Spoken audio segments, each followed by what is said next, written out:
Olá, todos intuímos o que é uma sátira. Um humor crítico ou uma crítica humorada, ora agressiva, ora alusiva, contra as hipocrisias das pessoas, costumes, ideologias, literatura e o resto da cena social.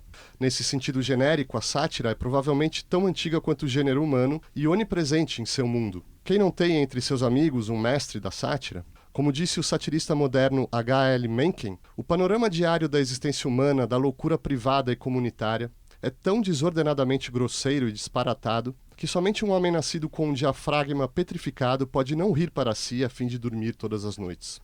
A sátira vive para zombar da principal definição que Aristóteles dá do homem, o animal racional, mas é um impulso tão universal que ilustra como ninguém as outras duas, a de animal político e animal que ri.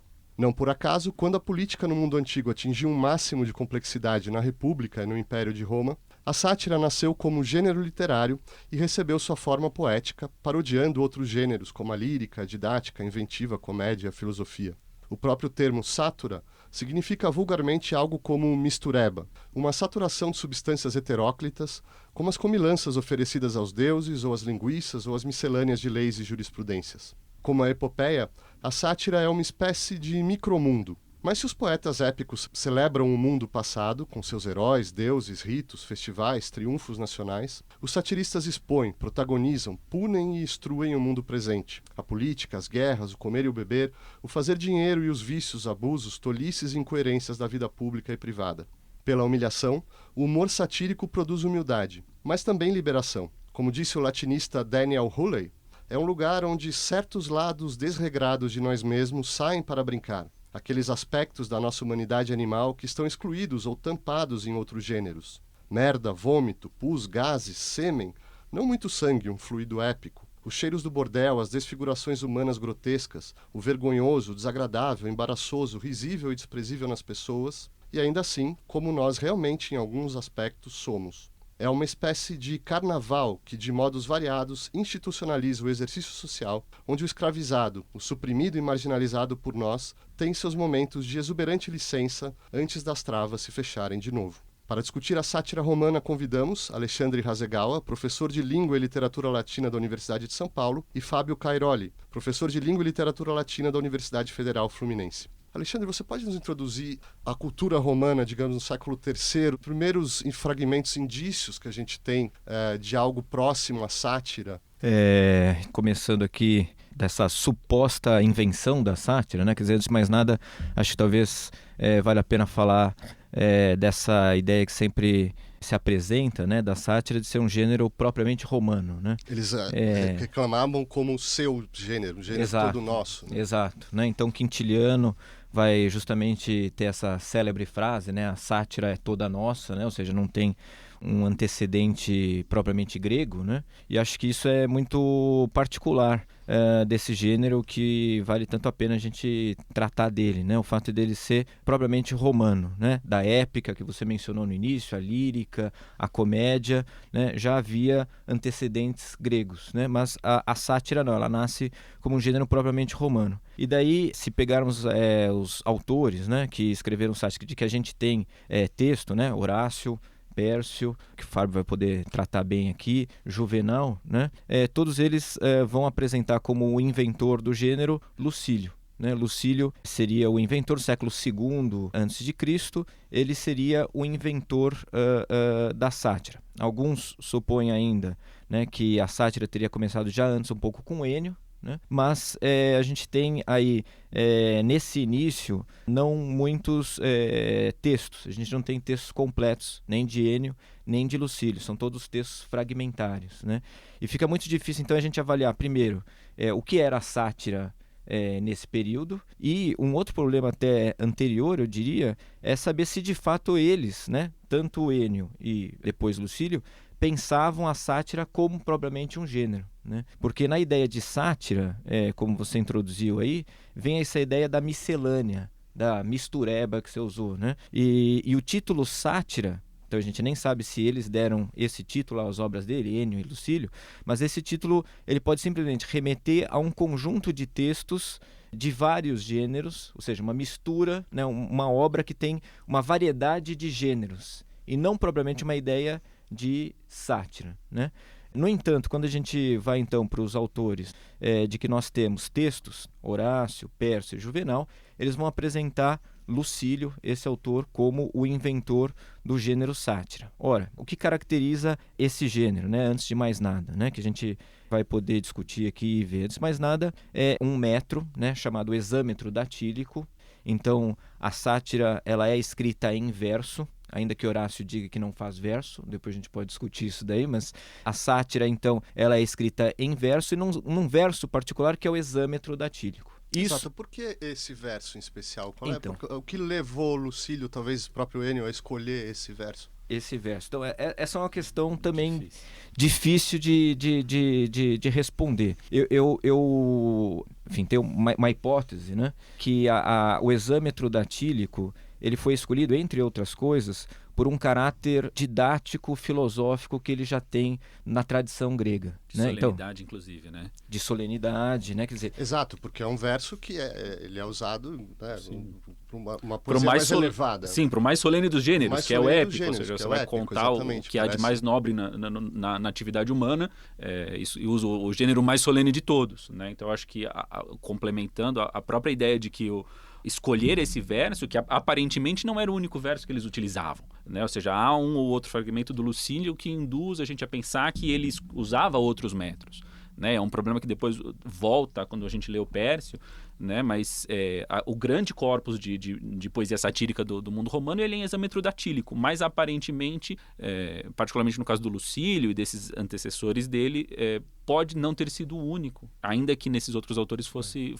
mínimo, né? E de alguma forma que também pode, a escolha de outros ritmos, né, trocaicos, jâmbicos, pode inclusive induzir a uma proximidade lá nessas origens que se perderam com os gêneros dramáticos, né? Que são os gêneros que utilizavam esses metros, né? Então, talvez de alguma forma um gênero que está, até por ser novo, procurando um lugar, né? Um lugar que pode talvez ter nascido com proximidade com o palco, mas que depois se aproximou do gênero didático, da épica, né? Então e aí o que motivaria uma troca, né? uma troca de metro ou uma redução dos metros possíveis só para o metro hexâmetro datílico. Agora vamos lá, Alexandre, porque a gente, antes de entrar na história propriamente dita, você estava definindo, né, o gênero. Né? Então nós temos aí o verso, o hexâmetro datílico.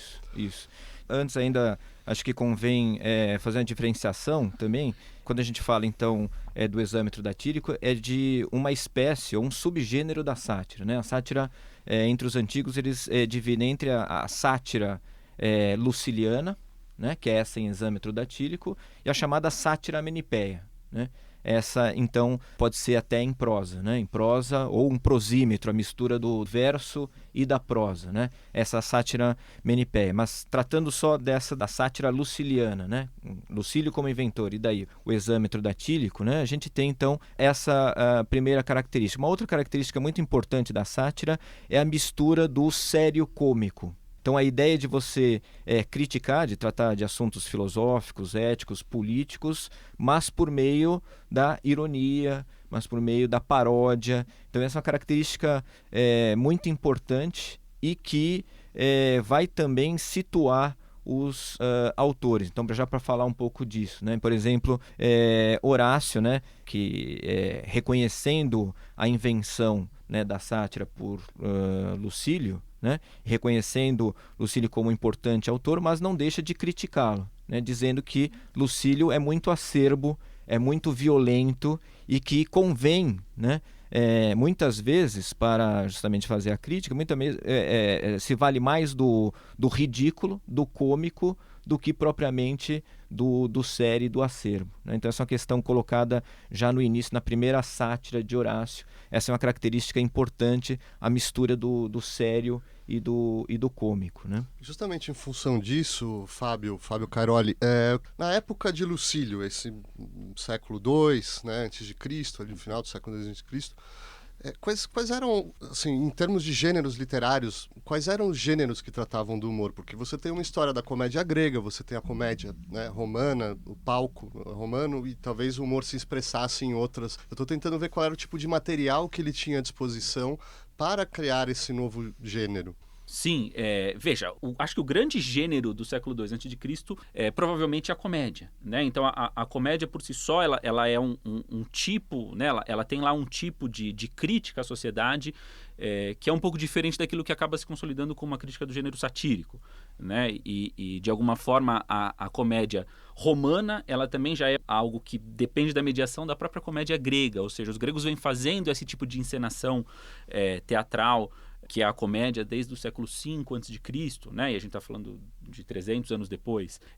E eles próprios têm lá algumas distinções. Então, essa primeira comédia, que a gente pode consultar até hoje nos textos do Aristófanes, por exemplo, ela é muito política, no sentido de que ela se encena lá dentro da democracia ateniense, e os autores, eles criticam, satirizam, né, ridicularizam as pessoas do momento. Então, o Péricles é assim, o Sócrates é assado, esse tipo de debate acontece. É satírica em senso amplo. No senso amplo, sátira, e de alguma forma é até nesse senso que quando, lá na Sátira 4 do Horácio, quando ele propõe uma genealogia do que ele está fazendo, ele coloca lá que, de alguma forma, esses autores da comédia antiga eram um modelo, uma referência, um antecedente considerável da poesia do Lucílio e, por consequência, da dele próprio, né? Mas e que, de alguma forma, esse modelo de comédia, ele é um modelo que está diretamente vinculado à democracia ateniense. Quando você tem lá aquela crise da democracia, quando os gregos perdem a guerra do Peloponeso e passam lá por um período de submissão a um regime não democrático, esse modo de dizer, ele deixa, né, esse modo de criticar, ele se descontinua, na verdade, né? Então há uma transição na comédia, pelo menos, dessa crítica política para uma crítica de tipos, né? Então, que é o que já lá na Antiguidade eles chamavam de comédia antiga, comédia nova, né? E essa comédia nova, né, que a gente ficou muito tempo sem conhecer, e aí agora no começo do século XX se descobriu lá alguns fragmentos, alguns trechos até praticamente completos do Menandro, que era o principal autor desse modelo de comédia nova, que são baseadas em caracteres tipo, né? Então, ao invés de você ter lá o Sócrates, você tem lá o velho, né? Um velho que ama, ou o velho mão de vaca, né? Você tem o jovem apaixonado, você substitui figuras reais por figuras típicas, ou seja, de alguma forma você continua fazendo um tipo de rindo da sociedade de uma determinada forma, mas sem apontar diretamente nomes, né? Nomes que não caberiam mais num espaço que já não é mais democrático, vamos dizer assim. E aí essa comédia romana, que surge lá no século III e II a.C., ela toma como modelo primordial essa poesia que é a comédia nova, né? Ou seja, esses autores, e a gente tem dois autores que sobreviveram assim em uma condição muito apreciável, né? Praticamente integrais, que são o Plauto e o Terêncio, né? Autores tão diversos entre si, mas ao mesmo tempo tão simbólicos desse modo de fazer, né? E que se baseiam assim muito na comédia nova e pouco assim, você acha poucos recursos que você fala assim, isso se reporta mais diretamente a um modelo aristofânico do que ao modelo do Menandro. Então esse tipo de comédia é o que está lá como grande gênero, né? Então o teatro parece ser o grande espaço literário do século II a.C., né? Não que não haja outros gêneros funcionando, mas é o gênero que mais faz sucesso, né? Um tipo de contato do público romano com a poesia que é o primeiro, é o mais relevante nesse momento. Ou seja, você tem a performance do texto poético, que é a encenação, né? E você tem o público presente lá, o público ri, né? E o que é interessante é que a comédia, como a comédia nova, mas a comédia no geral como gênero, ela sempre termina com um processo de inclusão, né? Ou seja, você tem uma série de peripécias, você ri de uma série de coisas, e, em teoria, a história termina bem, né? Ou seja, os impasses que existem nas tramas, eles se resolvem, as pessoas retornam a um estado de não desvio, né? E a sátira, ela, na verdade, de alguma forma, ela também parece surgir como uma reação um pouco a isso, né? Porque a sátira, da forma como ela ri, né? E veja, até o Horácio tenta de alguma forma amenizar um pouco esse aspecto, mas o riso da sátira exclui, né? Ou seja, quando você vem e trata, né, de determinado vício, de determinada pessoa, a tendência é que esse riso seja um riso excludente, ou seja, né, esse hábito, essa pessoa, esse comportamento não é bem-vindo na cidade, né? A minha risada elimina ele do espaço. E no caso do Lucílio, Alexandre, pelo que eu entendo, também tem um contraste em relação a isso, que ele dá os nomes, né? Quer dizer, as inventivas, ele efetivamente ataca as pessoas. Quer dizer, eu estou tentando entender qual é a originalidade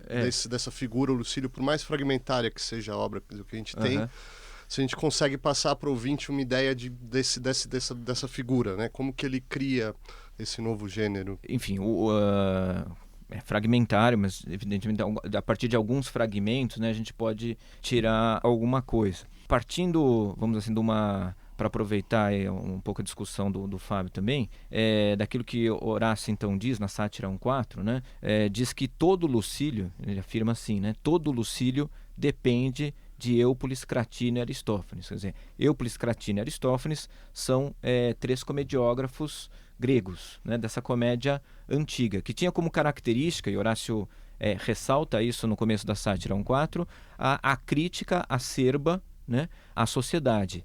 E como Horácio transmite, e outras fontes também, tá, era uma crítica com muita liberdade, né, essa expressão horaciana, né, com multa libertate, com muita liberdade. Então eles criticavam tudo e todos, né, sem qualquer amarra. E isso parece estar presente na sátira de Lucílio, ou seja, essa crítica da sociedade, essa crítica dos vícios, mas dos vícios que estão presentes ali nos homens, né? Não genericamente, né, ao que parece, tá? Mas dando os nomes dessas personagens, né?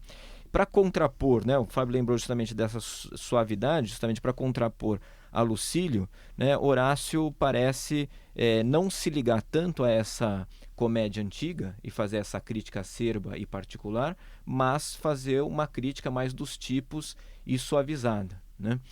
Até porque, vamos lembrar que Horácio fazia parte do círculo de mecenas, ou seja, ele estava intimamente ligado ao poder. Se você falasse um pouco assim, do contexto do Horácio, porque assim, a gente está falando do final das guerras civis e do começo do Império, e ele tem relações ali com o centro do poder, e isso vai influenciar a sátira dele, né, suponho. Não, então essa crítica, vamos dizer assim, ao poder, né, o poder constituído, a gente não encontra na sátira de Horácio, né? Não vai criticar Augusto, não vai criticar Mecenas, não vai criticar por quê? Porque ele faz parte, né, desse grupo, ele é do círculo de Mecenas. E diferentemente de Lucílio, né, até depois o Fábio pode falar ali numa passagem ali do Pércio, né, que justamente lembra Lucílio como um crítico de políticos, né, que ele nomeia esses políticos nas suas sátiras, né? Isso a gente não encontra propriamente em Horácio. Mas acho que, só para voltar à sua pergunta, justamente da novidade de Lucílio, é fazer esse gênero, né, que não é um gênero então dramático como a comédia, né, mas aquilo que se costuma dizer que é a conversação. Isso é um termo muito importante que Horácio vai usar e que aparece em Lucílio, que é o termo sermo. Sermo, no plural, sermones, que é a conversação. Isso um pouco que talvez a gente esteja fazendo aqui, né? De alguma maneira, o diálogo, né? A conversação, mas em exâmetros datílicos. Acho que essa é uma novidade, né? Porque a gente tem o diálogo filosófico, Platão, né? A gente tem sátiras na comédia, mas ninguém fez uma sátira, uma conversação em exâmetros datíricos. Acho que essa é a novidade aí que Lucílio traz, né? E nesse sentido constituído como um inventor, modelo, né, para Horácio, Pércio e Juvenal, né? E o Horácio, Fábio, ele eu acho que ele até se coloca nesse sentido como alguém que tem mais repertório do que Lucílio, o próprio Ennius, né? Quer dizer, e de fato, pelo que a gente conhece das outras poesias dele, tem um poder poético ali, literário, né? Como que esse repertório entra na sátira dele, né? Quer dizer, isso faz com que a sátira seja mais refinada ou mais diversificada? Como que essa qualidade poética que fez dele um dos maiores poetas de todos os tempos entra nesse gênero em específico na sátira? Veja, é interessante porque entre o Lucílio e o Horácio a gente está pensando aí numa janela de entre 50 e 100 anos.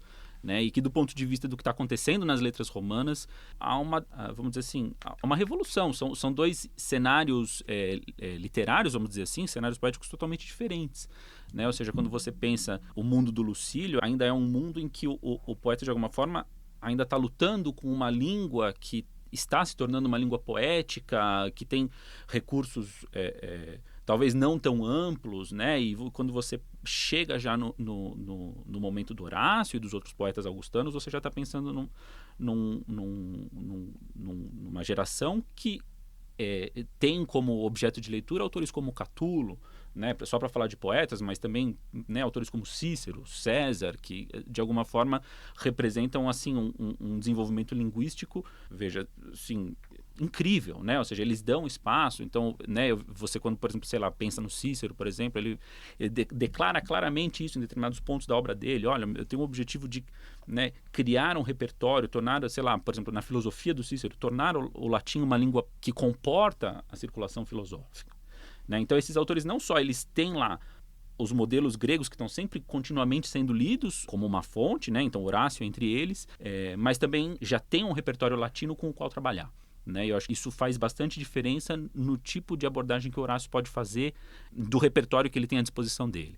Né? E aí, principalmente nesse sentido, ele inclusive, né, ele reincorpora, ele assume um repertório poético que já vinha sendo tratado pela geração anterior dele, né? Então, como nomes como Catulo, toda aquela geração de poetas que trazem um tipo de literatura sofisticada, delicada ao mesmo tempo, que vem lá da Grécia helenística, né? E que tem como nome principal e modelo principal, veja até declarado do Horácio, a figura do Calímaco.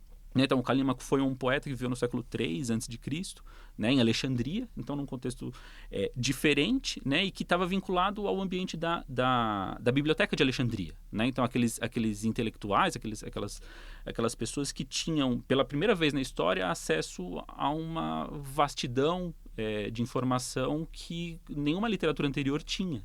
Né? Ou seja, ao montarem a biblioteca e administrarem essa biblioteca, eles passaram a ser conhecedores de um repertório num nível, veja assim, de erudição propriamente dito, né? E isso refletindo numa poesia que precisa sim ser muito delicada em escolher o que realmente importa, né? E por isso que é uma estética de leveza, né? Ou seja, o Calímaco ficou famoso com o gênero epigramático, gênero, né, que na menor quantidade de espaço possível tem que dizer tudo. Né? E por mais estranho que pareça, eu acho que esse é o grande aspecto de formação da poesia do Horácio que distancia ele dos outros poetas satíricos, ou seja, sendo um leitor do Calímaco, leitor né, e de uma tradição calimaquiana, ele transforma aquela grandeza né, essa verbosidade do gênero satírico em porções leves, né, de coisas que vão se somando, e aí vão se somando coisas leves que criam a mistureba, de alguma forma. Mas essa leveza, ela atinge a finalidade da sátira, porque de todo modo uma crítica tem que estar envolvida, algum incômodo ela tem que gerar, né? Se vocês puderem ilustrar com alguns exemplos do tipo de crítica que o Horácio fazia. Sim. Só para complementar, antes de responder mais diretamente, Marcelo, Horácio, falando de Lucílio, justamente diz o que ele critica, em particular em Lucílio, né? Não só o fato dele ser muito violento, né? Mas o fato dele escrever muito em pouco tempo. Então, essa leveza está mais associada não tanto à crítica, claro que também nesse aspecto, vamos assim, de usar mais o ridículo do que propriamente a violência, mas num aspecto também que tem a ver com a quantidade e o tempo de você limar, né, os versos, né? Lapidar. Né? Então essa tem uma expressão difundida, né, o labor limae, né, o labor da lima, cunhada pelo próprio Horácio na arte poética, que ele usa justamente para criticar Lucílio. Então ele diz que Lucílio compõe muito, né, e em pouco tempo. E só para a gente ter uma ideia, ainda que não tenha chegado para nós, mas a gente sabe que Lucílio compôs 30 livros de sátira. 30 livros de sátira. Horácio compôs 2 livros de sátira. Ou seja, né, como eu costumo brincar, até para usar uma metáfora que é importante para a sátira, Horácio propõe uma dieta do Lucílio. Né? O Lucílio, ele é muito espesso, ele é muito gordo, então ele precisa ser reduzido, que é isso que o Fábio estava lembrando aqui dessa... Escrevia como um panfletário, né, pelo jeito. Exatamente. 200 versos por hora. Acho que ele devia ganhar por verso, então ele ia compondo, né, tô brincando, mas o Horácio, então, justamente, ele propõe uma sátira leve, nesse sentido, né? Assim, de uma poética do diminuto, do menor. Mas esse diminuto e menor, ele é agudo, ou seja, ele não deixa de criticar o vício que está ali presente na sociedade. Por exemplo. Então ele vai criticar assim, de maneira muito, muito cômica, né? Assim, nós temos a abertura das sátiras, né? Ele vai dizer como é que acontece de que ninguém está contente com a sua própria sorte, né? Então tá todo mundo reclamando do que é hoje, né? Fala assim, pô, sou jornalista e tal, não queria ser professor na USP, né? E o professor da USP, por sua vez, diz, pô, não aguento mais aluno, não aguento ter que preparar aula, eu queria ser médico, né? E tô parodiando Horácio, tá? Mas daí, então, justamente, Horácio diz, né? E quando, então, Zeus, né, escutando isso, e propõe, tá bom, você não está contente com a sua sorte, então agora você que é jornalista vai ser professor, você que é professor, né, vai ser jornalista. E aí o que ocorre? Ninguém sai do seu lugar, todo mundo quer continuar, ainda que reclame da sua própria sorte, mas ninguém quer mudar de profissão. Então, por exemplo, ele representa isso como se fosse um teatro, ou seja, né, cada um está no seu papel e ninguém quer sair do seu papel. Essa crítica que ele faz, por exemplo, na Sátira 1. Sátira 2, por exemplo, ele vai criticar, né, uma discussão até muito engraçada, vai discutir a questão do sexo, né, e o problema do adultério, né? Então, você deve pensar em fazer, né, sexo com a mulher casada ou com a mulher do prostíbulo. Essa discussão que ele coloca de maneira cômica, evidentemente, na Sátira 1.2. Ele vai concluir que é melhor, tem menos problema justamente você se relacionar com a mulher do prostíbulo, com a prostituta, né? Por quê? Porque com a adúltera pode chegar o marido, né? Você vai estar ali numa situação difícil, vai ter que sair correndo, né? Vai ficar exposto ao ridículo, às pressas, sair sem roupa, pelado, tropeçar na toga, né? Além de ter o problema de ser pego pelo marido. Então é mais fácil, você vai lá no prostíbulo, paga e está tudo certo. Então a sátira, né, horaciana, ela é muito leve nesse sentido, né? Por usar muito da comicidade, da ironia, da paródia, né? Uma outra sátira muito interessante, muito diferente de todas as sátiras horacianas, é aquela que ele retrata, né, de maneira paródica, um diálogo entre Ulisses e Tiresias, né? Então essa é a única sátira, vamos dizer assim, mitológica, em que Horácio não aparece, coloca duas personagens, Odisseu e Tiresias, né, parodiando uma passagem da Odisseia, quando Odisseu se encontra Tiresias para saber sobre o seu destino. Tiresias vai dizer, bem, você vai voltar para sua casa, ela está invadida lá pelos pretendentes, né? E daí então Odisseu pergunta, bom, mas sabendo então que eles pegaram todos os meus bens, como é que eu faço para recuperar, para ter dinheiro?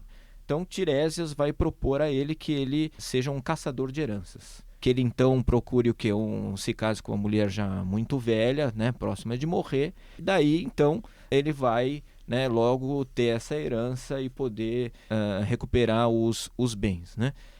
E esse é um problema muito romano ali, quer dizer, um problema, assim, é uma crítica, né, algo muito romano, mas a partir de uma paródia de uma passagem grega. Então, de novo, a ideia da paródia, da comicidade, né, na crítica a vícios da sociedade romana, né? Agora, Fábio, dentro desse registro mais refinado do Horácio, você pode me corrigir, mas pelo que eu entendo, existe um contraste, outro dos contrastes em relação a Lucílio, por exemplo, que Lucílio um pouco atira para todo lado, digamos. É um poeta extrovertido, ele está ali atirando para fora. Quando você lê Horácio, existe uma figura do eu do poeta ali, que está se relacionando com o leitor e apresentando aquelas figuras que é um pouco mais ambígua, pelo que eu entendo, né? Quer dizer, o senso do eu de Horácio, quer dizer, como que isso é articulado ali na poesia? Veja, é interessante porque isso é um aspecto interessante da poesia satírica que a gente acabou não tocando ainda, né? O fato de que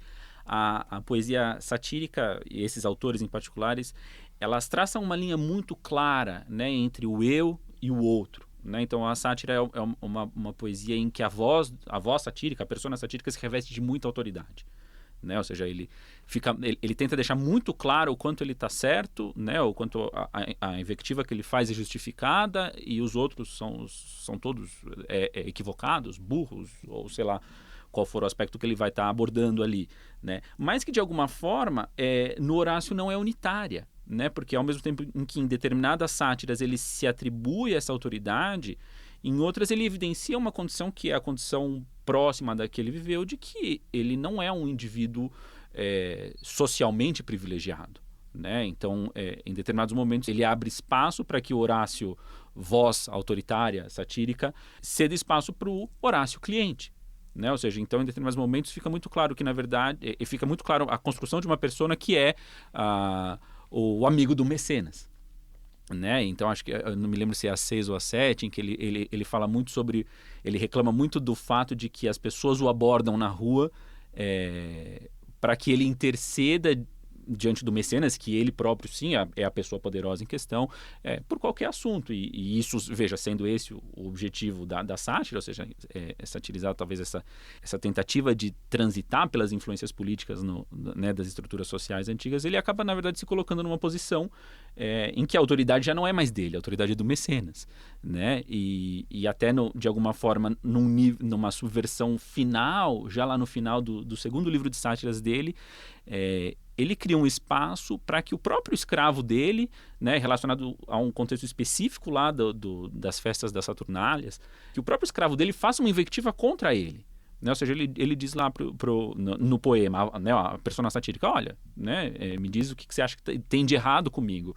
Né? E aí, de uma forma muito risível, o escravo começa a espinafrar ele, né, e apontar críticas. Né? Então, é interessante notar que uma parte dessa delicadeza do Horácio também está relacionada ao fato de que, do ponto estritamente jurídico, ele não detém toda essa autoridade, né, que um indivíduo livre de alta extração social, como era o caso do Lucílio, que, embora não fosse um senador, era um cavaleiro, ou seja, ele estava lá dentro de um extrato de elite do mundo romano, ainda assim ele não está, ele é plebeu, ele é filho de um liberto, né, ou seja, ele não tem todo esse espaço, mas ainda assim ele cria uma forma de dizer isso, e que não é uniforme, que de alguma forma torna determinados momentos risíveis, ou seja, né, será que efetivamente a sátira ela é só séria ou se torna objeto de algum riso? O próprio fato de que o poeta satírico se coloca numa posição que talvez ele não detenha, né? E é uma questão que o texto do Horácio às vezes suscita.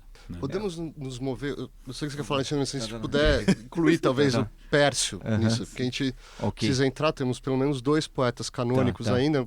Pércio, o seu contexto, se a gente puder de início delinear as características da poesia dele, do que ele está propondo ali em termos de sátira. Né? O Pércio é um autor muito interessante mesmo, diferentemente então desses outros 2 autores, né? Eu falei que Lucílio escreveu 30 livros, né? Horácio 2, Pércio escreveu um único livro, né?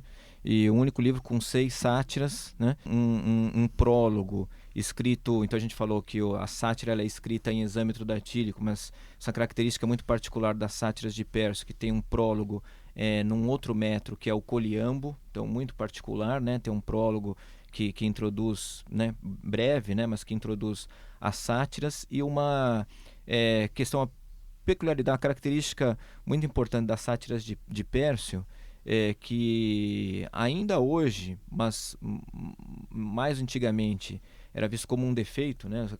Pércio era muito criticado, né? Diziam que Pércio escrevia mal, né? E a sátira de Pércio, de fato, para quem vai ali ler, é difícil, ela é muito difícil, né? Então, o que caracteriza em particular mesmo a sátira de Pércio é essa questão da obscuridade. Ela é uma sátira difícil. É intencional isso. Intencional, né? Então, é isso que, justamente, que uma certa revisão de uma leitura antiga, né? Ou seja, o fato de escrever mal e tal, quer dizer, se viu, e isso me parece claro a partir da primeira sátira, como a obscuridade de Pércio ela é intencional, né? Ele usa a imagem do fosso, do ocultar na terra. Então é uma sátira realmente obscura, mas intencionalmente obscura, né? E alguns, né, talvez uma razão disso seja do fato de fazer críticas, né, também ao poder, e não poder fazê-las de maneira aberta, né? E daí então essa obscuridade, essa dificuldade muitas vezes de ler Pércio, né? E Pércio vai ser um grande leitor de Horácio, né? Assim, ele é o satírico mais próximo de Horácio e vai tá muito próximo a um tipo de sátira horaciana, né? Eu diria que uma segunda característica, daí melhor o Fábio falar do que eu, mas uma outra característica muito importante é a associação que há com o estoicismo, né? Quer dizer, o Pércio foi, né, discípulo de Cornuto, né, um filósofo estoico, né? E essa presença do estoicismo está ali de maneira muito importante, né? Já não tão presente, por exemplo, em Horácio, embora também haja estoicismo, mas Horácio critica muitas vezes filósofos estoicos, né? Sobretudo filósofos estoicos tagarelas, que falam demais, né? Aquela ideia de falar demais. Então, para não cair nesse erro e não ser criticado aqui por um Horácio, eu passo a bola para o Fábio. De que maneira esse estoicismo tá presente, Fábio? Se puder ilustrar e desenvolver um pouco. É interessante porque o estoicismo ele fez um sucesso imenso na Roma do século I a.C., século I depois de Cristo, né? E aqui a gente já está dentro de um contexto imperial, né? Então o Pércio ele é associado, talvez, ele é contemporâneo e provavelmente tinha alguma associação com o Sêneca, que provavelmente é o nome de filósofo estoico mais conhecido de todos, né? E uma coisa que é interessante dentro do contexto do estoicismo é que dentro dessa prática de correção de afeto, que era um dos objetivos do estoico, né? Ou seja, corrigir as paixões que ele tinha, de modo a viver uma vida sem dor, de acordo com a natureza, que o estoico, ele ao final do dia, ele fazia uma reflexão sobre si mesmo. Isso é uma coisa bem inovadora no mundo greco-romano, né? Ou seja, você parar para fazer uma reflexão sobre si. Essa interioridade. Essa interiorização, isso é muito novo, ou pelo menos o falar sobre isso, refletir sobre isso, descrever esse processo é muito novo.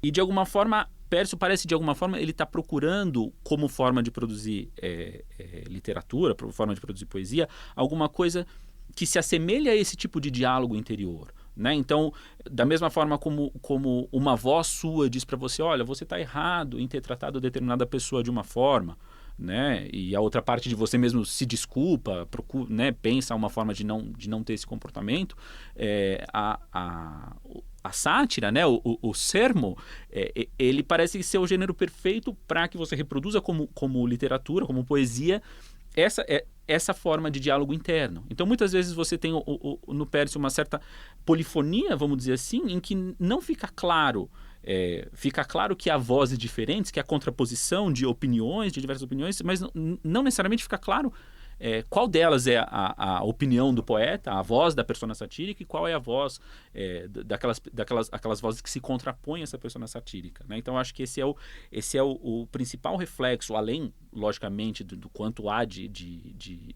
menção à teoria estoica dentro dos poemas, mas acho que é a principal interferência do estoicismo na poesia do Pércio, né? O mais notável aqui. Agora, Juvenal tem, então, nas suas mãos Lucílio, o próprio Pércio, Horácio antes, e também outras formas satíricas. Fala da sátira Menipéia, Sêneca escreveu sátiras, e outros poetas que fizeram sátiras, talvez não a sátira poética, mas aquilo que a gente chama de sátira. Como que o Juvenal vai lidar com essa tradição, Alexandre? Então, eu acho que justamente nessa cronologia um pouco que a gente fez aqui, um pouco breve, mas para entender então como o Juvenal entra nessa sequência, né? A gente tem Lucílio, que, enfim, tem a dificuldade de conhecer, mas caracterizado por Horácio por essa violência, né? E Horácio então se contrapõe a essa violência, tendendo mais a fazer a crítica pelo ridículo e pela comicidade. Daí então Pércio, ele diria assim que ele é muito horaciano, está muito próximo de Horácio, né? Quando o Juvenal então aparece, ou seja, né, como é que o Juvenal pode trazer uma novidade, vamos dizer assim, nessa tradição, né? Então a novidade um pouco que Juvenal traz, curiosa, é voltar a Lucílio. Já que Horácio, né, tem uma crítica muito forte a Lucílio por essa violência e pelo modo de compor a sátira, e Pércio, né, em certo sentido muito horaciano, tá? Juvenal, para se contrapor a esses dois, ele volta ao inventor do gênero, né? Ou seja, Juvenal tem uma sátira que é uma sátira mais acerba, mais violenta, né? A famosa frase, a indignação, né, faz os versos, né? E também, daí, para associar ao Lucílio, e a crítica que Horácio faz é uma sátira mais extensa, né? Juvenal escreve muito, né? São sátiras longuíssimas. Então, a ideia justamente de uma sátira longa e uma sátira acerba, ela está diretamente ligada ao inventor do gênero, né? Eu acho que Juvenal se insere aí, retomando o Lucílio, né? E a gente tem notícia do tipo de efeito que essas sátiras de Pércio, Juvenal, provocavam no público? Quer dizer, era uma coisa que ficava ali entre círculos literários, aristocráticos, ou isso provocava realmente algum tipo de, digamos, né, como se espera da sátira hoje em dia, crítica, talvez uma comoção social, algo assim? Não, eu acho que era muito bem recebido, na verdade, né? No caso particular do Pércio, a gente tem duas referências que são assim 20 anos após a morte dele. Uma que é do Marcial e a outra que é do Quintiliano. E o Marcial fala que todo mundo cita Pércio, 20 anos depois da morte dele, né? E o Quintiliano fala que todos os elogios que você ouve à obra do Pércio são merecidos, né? Então são dois testemunhos complementares. Todo mundo fala, né? E quem fala, fala bem, né? Ou seja, de alguma forma, pelo menos nesse primeiro momento, você tem uma aceitação do texto do Pércio, né? Que de alguma forma eu acho que é um tipo de aceitação que se estende, né, nos séculos seguintes ao Juvenal também, como satiristas do período imperial, né? Ou seja, quando você pensa já lá no fim do período romano, na tarde da antiguidade, você já tem lá o cristianismo como uma força filosófica dominante no mundo romano. Os satiristas são amplamente lidos pelos apologistas cristãos, né? Então, Pércio, Juvenal, mesmo Horácio, eles estão o tempo inteiro na boca de uma pessoa como Jerônimo, né? Ou seja, nas críticas que ele vai fazer a pensamentos heresíacos de determinadas formas, muitas vezes eles se apropriam do modo de fazer sátira e às vezes até citam textualmente o trabalho desses poetas, né? Até abrindo de alguma forma, fazendo uma abertura para o que vai acabar acontecendo durante o período medieval, em que tanto o Pércio quanto o Juvenal, principalmente o Juvenal, mas também o Pércio, se tornam autores escolares. De alguma forma, passam a ser abundantemente lidos nos contextos formativos, né? E o principal testemunho disso é a abundância de comentários, de glosas que você encontra a Juvenal e a Pércio nos manuscritos medievais, né? Então os medievais estavam lendo lá, assim, às vezes de forma bem livre, né? Há referências lá a comentários dessas obras assim que comparam determinados vícios apontados na sátira romana com o vício de determinada pessoa que provavelmente era um contemporâneo da pessoa que está fazendo a glosa. Então é um texto com o qual o medieval se relaciona bastante, né? Que bom que a gente entrou na recepção, porque eu queria perguntar para vocês justamente como que na modernidade esses poetas, essas sátiras vão sendo assimiladas, né? O Renascimento, período ali de grande uso dos textos clássicos para propor coisas novas, né? Como que acontece no período moderno, Alexandre? Como que esses poetas são recebidos? Bem, eu acho que tem uma boa recepção, né? Entendido moderno, sei lá, a partir do... Sim, digamos, do Renascimento. Renascimento, né? Uma grande recepção, né? São Erasmo, um grande leitor das sátiras, né? O Elogio da Loucura.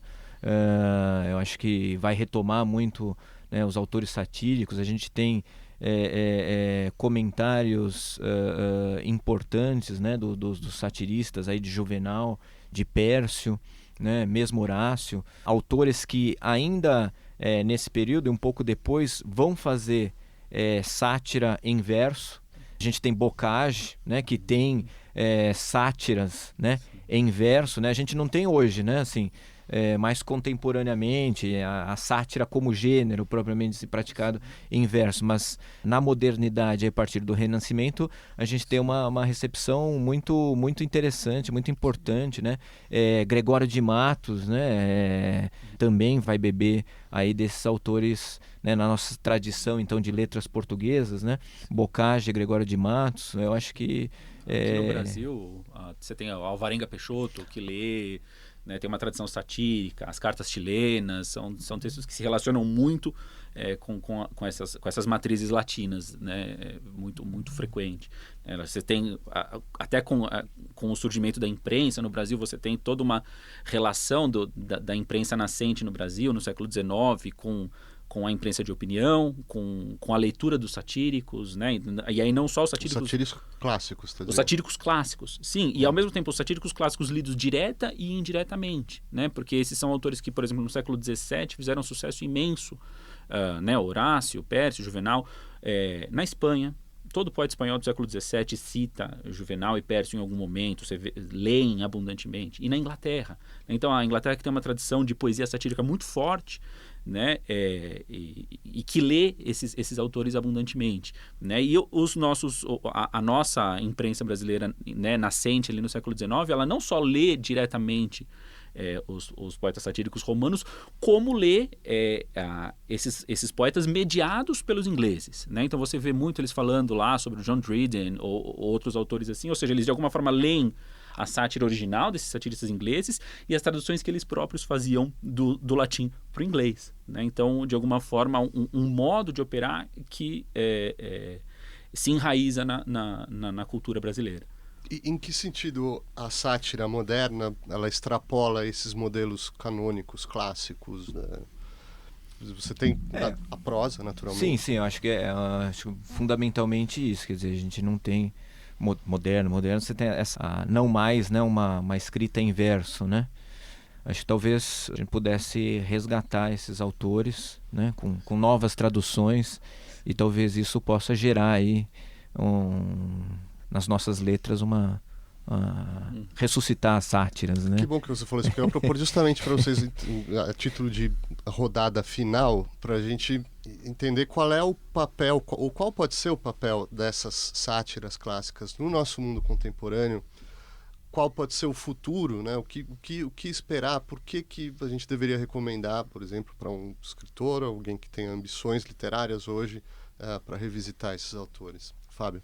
Veja, eu acho que o mais legal do discurso satírico, e seja o satírico como faziam os romanos, como as outras formas de crítica, de invectiva, de riso, é que elas dessacralizam, né, aquilo que é colocado como valor ou colocado como condição, às vezes condição contra a qual a gente não consegue lutar, né? E é por isso que a sátira está tão diretamente relacionada à política. Muitas vezes você tem um cenário, um fato político de qualquer natureza, e o indivíduo como indivíduo, ele é impotente em alterar esse contexto, mas de alguma forma, a partir do momento em que ele consegue rir, né, que ele se dá o espaço para falar contra determinada circunstância, ele tira, ele diminui a essa circunstância algum poder, né? Ou seja, a partir do momento que você aponta o vício de alguma coisa, você coloca esse cenário numa obrigação, ainda que seja uma obrigação imaginária, se você não estiver sendo ouvido, se você estiver falando dentro de um buraco, como faz o Pércio,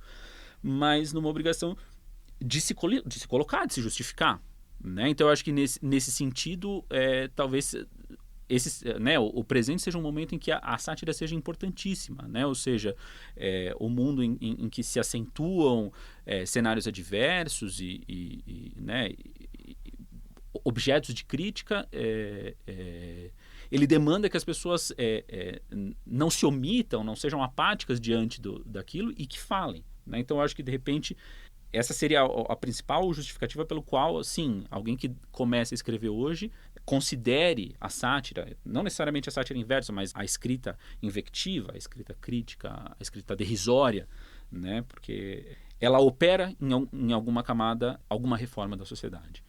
Que tal, Alexandre? Fantástico. E o ressurgimento da sátira, né? Acho que seria muito interessante realmente nesse momento atual nosso, né? Retomando aí uma fala de Horácio, né, muito famosa. Ele diz lá, ridentem dicere verum, né? Rindo dizer a verdade. Eu acho que está faltando um pouco isso, quer dizer, a gente tem a crítica muitas vezes, né, mas está faltando muito mais o riso, esse ridentem, né? A gente muitas vezes se leva muito a sério. Só para aproveitar um outro, queria ter comentado antes, né, essa ideia de Horácio colocar na própria sátira um escravo criticando, fazendo a sátira dele mesmo. Porque essa é a característica muito importante da sátira, né? Ela critica tudo e a todos, inclusive o próprio satirista. Quer dizer, ele é criticado para que ele possa também criticar, né? Então, acho que essa liberdade que a sátira tem, dessa crítica a todos, a qualquer pessoa, inclusive o próprio satirista, né? E ainda por meio do riso, eu acho fundamental e que falta para nós. Seria muito interessante o resgate da sátira. Então fica aí a dica para o ouvinte. Por hoje é só. Eu agradeço ao Alexandre Razegal, ao Fábio Cairoli, agradeço por ouvir e até a nossa próxima edição.